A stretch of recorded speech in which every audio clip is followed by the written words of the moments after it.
कभी आंखों में ठहता है, कभी बहता है। दर्द ऐसा है जो खामोशी से रहता है। हमने सोचा था कि भूलेंगे तुझे एक दिन, पर ये दिल कद पैड़ा है कि ना कहता है। तेरी खुशबू हमारी सांसों में बसी है अब तक। जैसे हर लम्हा कोई फूल सा खिलता है।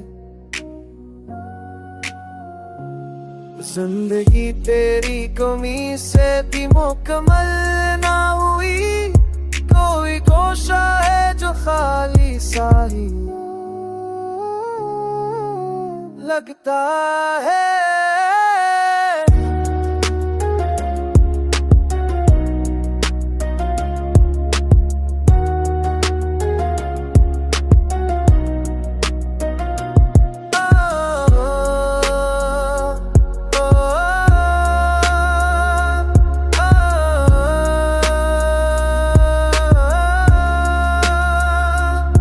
हमने हर ख्वाब को ताबीर बनाने की ठानी, पर मुकद्दर है कि बस हाथ से निकलता है। कोई पूछे तो बताई कि मोहब्बत किया है।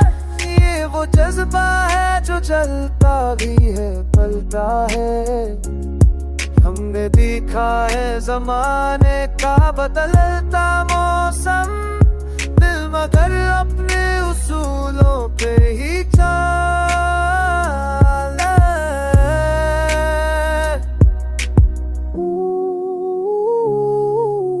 चलता